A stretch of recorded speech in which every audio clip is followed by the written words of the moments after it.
Hello everyone, welcome to my YouTube channel. आणि आज आहे व्हॅलेंटाईन डे. सो हे ऑफिसवरने आले आणि आम्ही बीचला निघालो होतो. कारण की खूप टाईम झाला होता, 5-5:30 झाले होते. त्याच्यामुळं आम्ही विचार केला इथंच जाऊयात आणि येताना काहीतरी फिश वगैरे आणूया मस्तपैकी आणि संध्याकाळी छानपैकी डिनर करूया. सो पूर्ण ब्लॉग कंटिन्यू करा. कसा वाटते कमेंट करून सांगा.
सो मी आता आले, आम्ही बीचवरने आलो आणि येताना मी कोळंबी आणली. सो मी तुमच्यासोबत शेअर करणार आहे आज कोळंबी मसाला. एकदम सिंपल रेसिपी आहे, वाटण काढायचं नाही, काही नाही, एकदम सिंपल रेसिपी आहे. तर तुमच्यासोबत मी शेअर करते आणि कंटिन्यू करा व्लॉग. आणि व्हॅलेंटाईनच्या डे दिवशी कोळंबी मसाला, कारण हे मला बोलले की आपण आज घेऊयात, कारण की मला शनिवारी उपवास असतो आणि संडेला संकष्टी आहे. सोमवारी परत मी खात नाही, त्याच्यामुळे मग विचार केला. ते बोलले की आजच आपण घेऊयात. आणि मग येताना मस्तपैकी बीचवरती ताजी कोळंबी भेटली, तर मग कोळंबी घेऊन आले मी. सो कंटिन्यू करा व्लॉग आणि रेसिपी नक्की ट्राय करा. सो चला. सो मी कोळंबी मसाला, मीठ आणि हळद लावून घेतले आणि वाटणामध्ये घेतले 3 कांदे, 2 टमॅटो, थोडीशी कोथिंबीर. मग ते काळे घेतले ते तुम्ही ग्राइंड करून घेऊ शकता. आणि 4 मिरची, कारण की ह्याच्यामध्ये त्याचा मसाला टाकलेला आहे, त्याच्यामुळे मिरची 4च घेतलेल्या आहेत. आणि हा लसूण घेतला, हा ठेचून टाकायचा आहे. याच्यामध्ये खोबरं आणि लसूण घेतलाय, याची पेस्ट करायची आणि हा ठेचून टाकायचा आहे. आणि ह्याचं वाटण करायचं नाही, हे डायरेक्ट फक्त फ्राय करायचंय तेलामध्ये. आणि याच्यामध्ये मी चिंच भिजत टाकली थोडीशी, नाही जास्त नाही, थोडीच घेतली, कारण टोमॅटो सुद्धा आहे. सो मी आता हे ग्राइंड करून घेते. तुम्ही सो तेल पण तापले, त्यामध्ये मी ऍड करते ठेचला लसूण.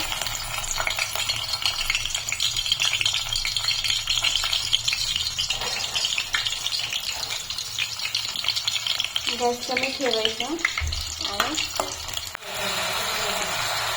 तर मी आता यामध्ये कांदा टाकलाय आणि टॅमॅटो सुद्धा टाकून घेतलाय आणि लसूण सुद्धा ठेचला, तो सुद्धा टाकून घेतला. म्हणजे तेल टाकल्यानंतर मी यामध्ये लसूण टाकला आणि मग कांदा आणि टॅमॅटो टाकलेला आहे. हे वाटण केलं नाही तरी पण चालू शकतं. खूप असं सुद्धा खूप छान लागतं, तुम्ही नक्की ट्राय करा. आणि आता याच्यामध्ये मी थोडंसं मीठ टाकते, म्हणजे कांदा आणि टॅमॅटो पटकन शिजेल. त्यामध्ये कोळंबीमध्ये मॅरिनेशनला मी मीठ टाकलेलं आहे, त्यामुळे आता ह्याच्यामध्ये थोडंसंच मीठ ऍड करणार आहे. त्याच्यामध्ये मी आता मीठ थोडंसं ऍड केलंय आणि छान भाजून घ्यायचा, जास्त करपवायचं नाही, थोडंसं हे करायचं. थोडंसं नरम झालं टॅमॅटो आणि कांदा की त्याच्यामध्ये आपण ही जी पेस्ट केलेली आहे ती ऍड करायची.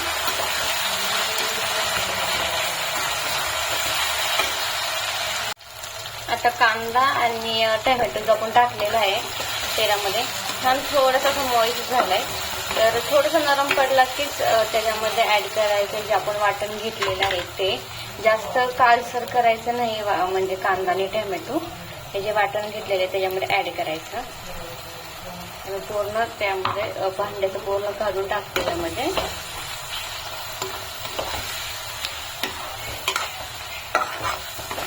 छानपैकी असं मस्त हे करून घ्यायचं मिक्स. तेल थोडंसं जास्त टाकावं लागतं कारण कांदा आणि टोमॅटो फ्राय व्हायला, आणि याचीच ग्रेव्ही होते त्याच्यामुळं असं त्याला छान लागतं. आणि थोडंसं तेल असेल तर कुठल्याही नॉनव्हेजच्या भाजीला तेल असेल तर ते अजूनच छान लागते. सो तुम्ही थोडंसं एक्स्ट्रा, जास्त पण नाही, आता कांद्यावर त्याला पाणी पण सुटले त्यामुळे असं वाटतंय, पण तुम्ही थोडंसं एक्स्ट्रा टाका जे तुम्ही टाकता त्याच्या अकॉर्डिंग असं. आता मी पूर्ण काढून घेते आणि थोडंसं मसाला भाजून घेते. थोडंसं तेल सुटलं की मग त्यामध्ये आपण कोळंबी आणि चिंचेचं पाणी टाकणार आहे. लागलं तर ऍड करणार आहे थोडंसं कोळंबी शिजायला पाणी एक्स्ट्रा ऍड. आता बघू कसं काय होते. मला वाटत मी पूर्ण काढून टाकते त्याच्यामध्ये ह्याचं, आणि मग कोळंबी टाकायची. आता त्याच्यामध्ये मी राहिलेलं पण पूर्ण भांड क्लीन केलं, ते पूर्ण वाटण टाकलं त्याच्यामध्ये, आणि छान बघा इतकं मस्त अशी ग्रेव्ही झालेली आहे. आता त्याच्यामध्ये मी चिंचेचं पाणी ऍड करते.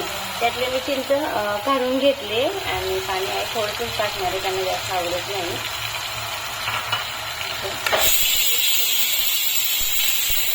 शेजारी जिरा राईस लावलं. आता खूप छान, तर तेल पण खूप छान सुटले. तो अजून एक 5 मिनिटात अजून मसाला मी थोडासा म्हणजे तेल सुटेपर्यंत आम्ही थोडा वेळ ठेवते, आणि मग आपण त्याच्यामध्ये कोळंबी टाकूया. आणि हे बघा कोळंबी सुद्धा खूप छान मॅरिनेट झालेली आहे, आणि तरी अर्धा पाऊण तास मी ठेवली. आणि याच्यामध्ये तेल पण खूप छान सुटले मसाल्याला. काय वाटण वगैरे काही करायची गरज नाहीये. तुम्ही असं नक्की ट्राय करा, तुम्हाला नक्की आवडेल. आणि आता ही जी कोळंबी आहे ते मी याच्यामध्ये ऍड करते.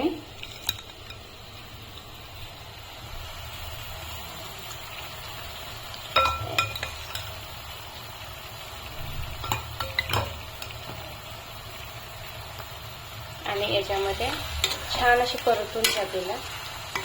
जास्त वेळ लागत नाही कोळंबी शिजण्यासाठी.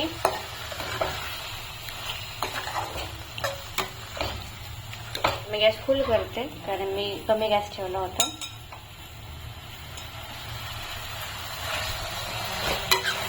लगेच पाणी ऍड करणार नाही आपण. आता कोळंबी ह्याच्यामध्ये फ्राय करून घेणार, आणि नंतर थोडंसं त्याला तेल सुटलं, कोळंबी छान त्यात मिक्स झाली, तर मग नंतर आपण त्याच्यामध्ये पाणी ऍड करणार आहे. आणि कोळंबी थोडं कांदा वगैरे सगळं पाणी सोडेल, तर त्यामध्ये जास्त आपलं पातळ नाही करायचे.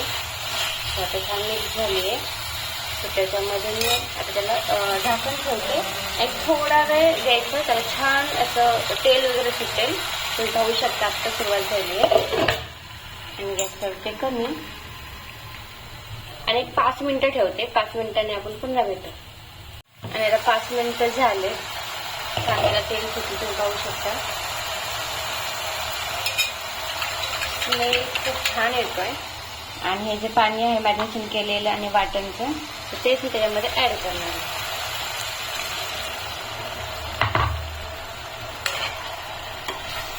ते पाहू शकता किती त्याला दाटसरपणा आलाय, आणि ग्रेव्ही सुद्धा झाली आहे.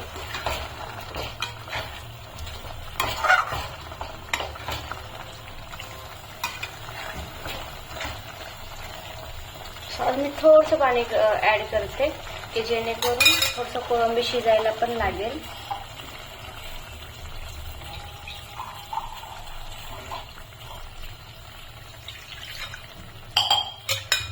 एकदम थोडंसं. आता याच्यामध्ये खूप छान ग्रेव्ही होईल.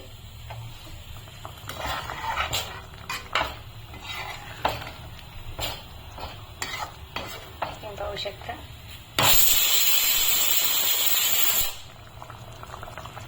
आणि फक्त वरणी कोथिंबीर टाकेल आणि डन.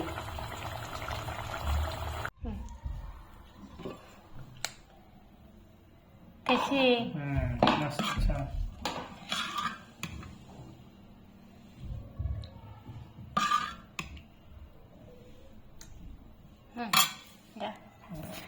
चपाती, कांदा आणि कोळंबी मला सांगा कशी झाली. वास तर एक नंबर येतो. हा ना. मस्त वास येतो. ठीक आहे. कशी झाली मला सांगा. खाऊ तर द्या. लाईटवरती एकदम ते हे होते हो. हम्म. खरं सांगायचं मला छान वाटेल म्हणून नाही. एक नंबर झालं. एक नंबर. सो अशी आहे, तुम्ही नक्की ट्राय करा आणि भेटूयात नेक्स्ट व्लॉगमध्ये. बाय.